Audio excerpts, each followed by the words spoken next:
A veces uno queda profundamente conmovido por la ternura que revela Dios en la palabra. La palabra de Dios a veces usa un vocabulario, revela la intimidad de Jesucristo con una profundidad que a veces a uno casi se le saltan las lágrimas. Es lo que escuchamos en la primera lectura de este lunes de la 14 semana del tiempo ordinario, en el profeta Oseas.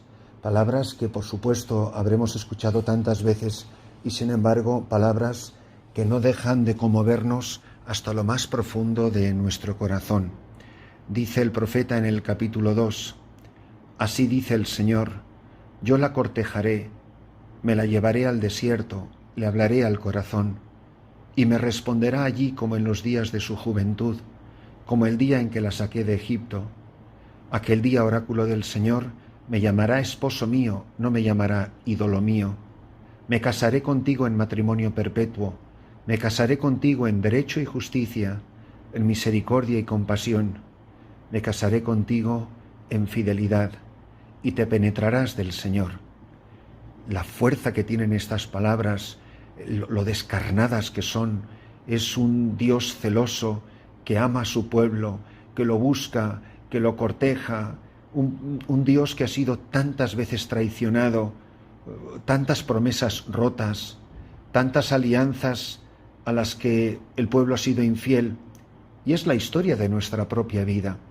El Dios que nos corteja, que nos busca y nos rebusca, el Dios que no se cansa de nosotros, el Dios que no se harta, el Dios que nunca jamás sellará su divorcio y su separación con nosotros, un Dios que nos buscará siempre, a pesar de nuestras infidelidades o la dureza de nuestro corazón, a pesar de la fragilidad de nuestro amor. ¿Quién nos identifica con la infidelidad de la esposa? Y sin embargo, saber que somos amados por un Dios que nos corteja, que para no perdernos, para ganarnos para siempre, nos quiere llevar al desierto y nos habla cerca de nuestro corazón, nos susurra su amor, nos descubre cuánto nos ama. Y todo esto no es más que una sombra, un pálido reflejo de el esposo que es Jesucristo, el Dios que nos cortejará en la carne de su verbo. Y nosotros, dice él en su esperanza, porque está hablando en tiempo futuro, y ella me responderá allí como en los días de su juventud. Dios añora siempre nuestro amor primero, añora la dulzura de nuestra inocencia. Cuando quizá sabíamos menos cosas, teníamos menos conocimiento de teología, pero a lo mejor nuestro amor era mucho más sincero, mucho más puro, mucho más fiel, mucho más incontaminado, mucho más inocente. Él nos sacó de las esclavitudes. Por eso dice que ella me llamará esposo mío. ¿Por qué? Pues porque muchas veces dice, y no me llamará ídolo mío, porque es verdad que nos enamoramos del Señor en nuestra juventud y nos desposamos con Él y lo dejamos todo por Él, pero a lo largo del camino nuestro corazón ha sido seducido por tantos ídolos.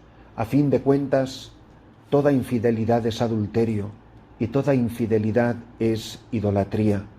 Por eso me casaré contigo, dice, en matrimonio perpetuo, un Dios que no se va a cansar jamás, para quien el matrimonio con su iglesia, con su pueblo, contigo y conmigo, desde el momento del Calvario, desde el día de la resurrección, desde el día de nuestro bautismo, te juré serte fiel y no te abandonaré jamás, jamás te seré infiel, nos dice Yahvé Dios. Me casaré contigo en matrimonio perpetuo. Fijaros qué bonito. Y Él tiene la esperanza de que yo le mire a Él, el más bello de los hombres, y diga, esposo mío. Él dice, me casaré contigo en matrimonio perpetuo. Fijaros, es 2 veces que usa esta expresión, la indisolubilidad del matrimonio. Me casaré contigo en derecho y justicia, que significa en santidad. Me casaré contigo en misericordia y compasión. Siempre son 2 parejas y hay un broche, que es la número 5. 1 y 2, derecho y justicia, misericordia y compasión. Y todo esto se resume en una sola palabra, aparte de estas 4 expresiones: derecho, justicia, misericordia y compasión. Me casaré contigo en fidelidad. Ha hablado antes del matrimonio perpetuo, ahora me caso contigo en fidelidad y te penetrarás del Señor.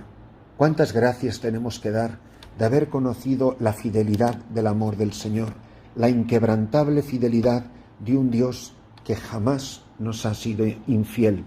Y en el Evangelio de San Mateo, en el capítulo 9, versículo 18, escuchamos: en aquel tiempo, mientras Jesús hablaba, se acercó un personaje que se arrodilló ante él y le dijo: mi hija acaba de morir, pero ven tú, ponle la mano en la cabeza y vivirá. Jesús lo siguió con sus discípulos. Entre tanto, una mujer que sufría flujos de sangre desde hacía 12 años se le acercó por detrás y le tocó el borde del manto, pensando que con solo tocarle el manto se curaría. Jesús se volvió y al verla le dijo: ánimo, hija, tu fe te ha curado. Y en aquel momento quedó curada la mujer. Jesús llegó a la casa del personaje y al ver a los flautistas y el alboroto de la gente dijo: fuera, la niña no está muerta, está dormida. Se reían de él. Cuando echó a la gente, entró él, cogió a la niña de la mano y ella se puso en pie. La noticia se divulgó por toda aquella comarca. Mirad, hermanos, aparece Jesús en este pasaje del Evangelio rodeado de sufrimiento. Por una parte, la niña que acaba de morir. Parece que la muerte es la última palabra, la palabra definitiva, donde la vida es para siempre derrotada. En definitiva, todo médico es un fracasado, porque a todo médico, al final, el paciente se le muere. Un médico podrá curar a un paciente muchísimas veces, pero la muerte nunca va a eludir al paciente de ese médico. Y después una mujer que pensaba que con sus flujos de sangre, si tocaba a escondidas por detrás el borde de su manto, se curaría. Y Jesús ve la fe del que se arrodilla y pide la resurrección de su hija. No le está pidiendo que le cure, no le está diciendo que mi hija está en peligro de muerte, dice: mi hija acaba de morir, pero ven tú, ponle la mano en la cabeza y vivirá. La fe en Jesús. En la primera lectura, la fidelidad de Dios a su pueblo, su fidelidad a ti y a mí. En el Evangelio, la fidelidad de Dios que nos da la vida, que cura los flujos de sangre, que resucita a la niña muerta, y aunque la gente se burló de él, se reían de él porque dijo que estaba dormida, la cogió de la mano y ella se puso en pie. ¿Recordáis cuando hablábamos en estos días pasados lo importante de ponerse en pie? Ánimo, levántate, le dice al paralítico. ¿Cuál es el signo de la muerte? Estar acostado. ¿Cuál es el signo de la vida? Estar en pie. Ella se puso en pie. Mirad, Jesucristo es el esposo fiel que ama a la esposa, que la resucita cuando muere por el pecado, que la sana a pesar de los muchos años que los pecados han infestado nuestra alma. La enfermedad peor es la que llevamos en lo más profundo del alma, y es el pecado. Y es Jesucristo el que nos devuelve la vida, nos restaura la vida, el que nos abre el camino de la gracia y de la salvación. Pues mirad, benditos nosotros, si sabemos vivir de esta manera, con el corazón limpio, con el corazón abierto, sabiendo que Él es el que sana todas nuestras dolencias. Y es verdad que podemos estar incluso muertos. Mi hija acaba de morir.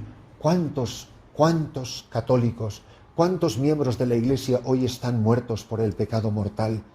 Pero hoy Jesús te quiere resucitar, se te acerca y te dice: levántate. La niña se pone en pie, tú y yo nos pondremos en pie porque habremos recobrado la vida.